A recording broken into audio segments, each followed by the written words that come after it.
it felt like Aryna Sabalenka was probably the favorite going into this final. She's had a fantastic season, and yet she's come empty-handed again in terms of Grand Slams, lost in the Australian Open final, and now Coco Gauff rallies for the 3-set victory over Aryna Sabalenka. Windy conditions, tough conditions. Look, Sabalenka made a lot of unforced errors in this match, but I always look at the strength of what Coco Gauff does on a court, and it's defense. And defense and the ability to defend every area of the court just adds that sustained pressure to your opponent. And it just sort of felt like the way Coco Gauff was defending over time clearly rattled, unnerved Sabalenka, and eventually allowed the American to win. And what a moment, I think, for Coco Gauff after what's been kind of an up and down 2025 to peak here and win a French Open title. I was so happy for her. Yeah, no, everyone's happy for Coco. I think she's really, really easy to like and easy to root for as a person, and just really does a lot of things the right way in terms of her career, her family, and everything. And there's a lot of goodwill towards Coco in the sport. And yeah, seeing her get a second slam feels very, very deserved because of all those things and the hard work she's put in. And yeah, that she's got the number 2 in the world, and has been pretty, like Beata said, that, and also that she's weathered a lot of stuff. I mean, her game has been very up and down, and at certain parts of her game that have collapsed sometimes, whether it's her forehand or her second serve. First Yeah. serve also, I guess, contributes to the fellow faults that happen in big spates sometimes in her career. But the resilience that she has, even at 21 years old, still to have bounced back a lot of times from various different disappointments that would derail other, older, theoretically more mature players. Coco, yeah, her consistency and her professionalism and ability to compete in that way, it's really, really remarkable. And including in this match, I mean, yeah, she goes into matches like Sabalenka, kind of knowing she can get blown off the court in some level and get out hit, but goes there knowing what she can do to work to get a foothold to match up. I mean, she's yeah, defense is not usually what people praise in champion tennis players. There's not really a defense wins championships culture Mhm. in tennis. That's very much not a tennis expression. Yeah. And and I think so often people valorize or glamorize or celebrate, really beautiful ball striking and power. I think are much easier to see and much easier to sort of say like, wow, look at how um Sinner hits the ball, or how hard Sabalenka hits, or how clean the shots are from someone like, I don't know, Pliskova or whoever that really Sure. clean, I don't know, Burdett, Shubak, for that to think about sort of who clean ball strikers are. Coco doesn't have that. Coco is not that sort of aesthetically clean, sort of textbook player. But what she does have is this really amazing physical game and her speed, and especially her front back speed too. She's really fast moving forwards on the court as well as side to side, which helps her be a really good all court player. And she's pretty good at net because she played a lot of doubles. So she's good at net and she can get up there quickly when she needs to. Um, and then also she combines that physicality with unreal mentality, right? With this resilience, with not getting down on herself, with pretty good tactical awareness, really good competition. And it makes the sort of tennis part of her game that can be shakier. She can make up for those other assets. Um, and then those she's high enough in those categories to got herself to number 2 in the world and 2 slams. And there's no knocking that. And especially in the the head to head, I think we'll get to Sabalenka's reactions to it afterwards. But I think Sure. Sabalenka seems to lack some appreciation or respect for Coco's game and her package and what she offers on court, which is ridiculous because she has a losing record against Coco, and like she's played 11 times and Yeah, won 5 6 and of them, I 6. think. And Yeah. so yeah, so Sabalenka is just being sort of willfully uh, thick or dense about this on some level that oh, every time I play Coco, I just play bad and give her the match on some level. She's not really doing anything. Like, no, clearly she's doing something at this. You could have one bad day. It was 0-1, sure, you had a bad day Sure. and you deserve to lose the match. But when you played this many times, including in 2 slam finals, very different conditions. Yes, the conditions were not to Sabalenka's liking, but also as a pro number 1 in the world, you should know how to play in a little wind sometimes. Like, you should be able to handle that and not completely melt down. And it wasn't, I don't think she was as bad as she makes herself out to be. Yes, there was a high unforced error count, but it wasn't like, you know, she was. I think a lot of those unforced errors were things that Coco deserves some credit for in terms of facing and also in shrinking the court with her defense and making her go for too much. I mean, as someone who was certainly as a I was like playing like middle school tennis, I was definitely a huge pusher and would get plenty of Oh, yeah. errors and stuff for people. Yeah.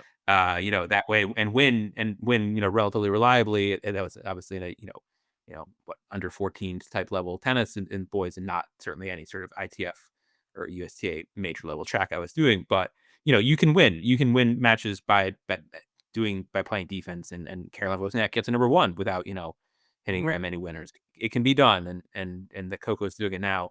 I think it's really cool for stylistic contrast in the game. I don't think you want to tour with just big bashers. I think it's good to have some variety in there, and Coco does that and plays dramatic matches, even if sometimes they are in the winning ugly category.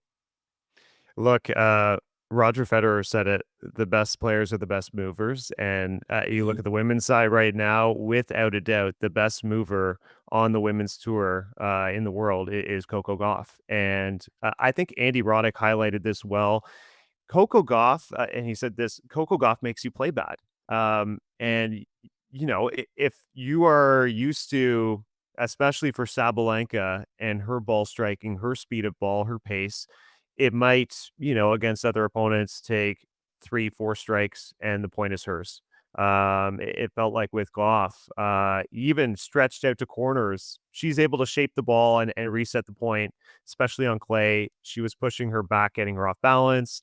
I don't think Sabalenka is the most comfortable at net. We saw her miss a few volleys under pressure, where again, Goff is finding the ability to extend the point, and Goff has a little bit of variety too. She can mix in a slice, she can change shape and change rhythm, and all these combined with an understanding of how to play in the conditions, play with the wind. That leads me to, I guess, Sabalenka's emotional volatility, not just during the match and, afterwards during the trophy ceremony. I know you were there. Like, I raised an eyebrow when Sabalenka took the mic and said, like, I'm sorry that I played so terrible. And I thought, okay, that that's not really that respectful, but it's in the moment. She's frustrated. She just lost a French Open final that she feels she had won. I was a bit astonished by her press conference, and maybe you were in the room. Just describe maybe reaction from yourself or other reporters to see Sabalenka, as you said, kind of discredit the champion in Coco Gauff, allude to suggest Iga Swiatek probably would have beaten Goff had she been in the final, and really just completely downplay her opponent and sort of have this kind of immature attitude towards the result. So I actually wasn't in the press conference because she came in relatively suddenly, and Okay. I was actually in the player restaurant talking to Goff's mom, interviewing her for a story about that. So after I finished talking to Candy Goff, which is in my article at Bounces, if you want to read that, about how just sort of her parents were sort of this rare feel good story in the parent category, and did a lot of stuff for their daughter that a lot of other tennis parents could learn from. It's a good model and story with a lot of cautionary tales. The Goffs are not one of those. The team prodigy daughter. But yeah, so I after I finished talking to Candy, I got the text saying Arena's on her way to press now, and that was like 8 minutes earlier. So I missed her in there, but I did get a lot of reaction from people who were in there as soon as I walked back into the media workroom. And yeah, I think people were taken aback by how salty she was, and not not shocked, because I don't think Sabalenka is known for being particularly mature or particularly certainly diplomatic, or certainly not stateswomanly or anything like that. I think that she's Mhm. kind of always kind of very instinctual and just sort of says the first thing on her mind, and it's um, not very nuanced in how she talks, and not very polite. And so, but I think also it is revealing, and I do think it sort of shows how sort of tactically or emotionally or mentally not ready, whatever she was for this matchup, and how she doesn't get it, on some level, when she's again lost 6 of 11 times to Coco, and isn't sure willing to give Coco any real credit there. And all the things you said about how Iga would have beat her in the final, it's also just weird, a weird non sequitur that no one asked her Yeah, for that in that very strange. question. And it's also just weird because Goff did destroy Swiatek 1-1 in Madrid not long ago in their last meeting, and beaten her several times in a row now. So there's no reason to really declare that confidently. I think it doesn't. I don't think it matters to Goff. I don't think Goff cares, honestly. As someone who has done enough competitions myself to know what it's like to win and have a salty loser on the other side. Like, if anything, you kind of enjoy it more. The other person's Yeah, over there seething. Like, I would not care. I would not feel disrespected to have someone say, sure. especially when I'm number 2 in the world, like, "Oh, you didn't deserve it." I mean, tennis is not a sport that has fluky match winners. Tennis is pretty good with how many points there are. In tennis, it's different than soccer or hockey even where, there's only a handful of goals and maybe you can outshoot the other team, 30 to 12 and still lose on a given night and be the better team, but still lose on some bad bounce. Tennis is enough scoring plays that it pretty much always, if not the very deserving winner, at least a plausibly deserving winner, at least when there was a coin flip and then somebody gets there. You can't be the far better player in tennis and lose. It's just not how it works. So, generally, tennis, I think, was one of the things I like about tennis is that the winner is pretty deserved every time, or at least plausibly deserved every time. So yeah, I think I can't imagine it dimensions anything for golf.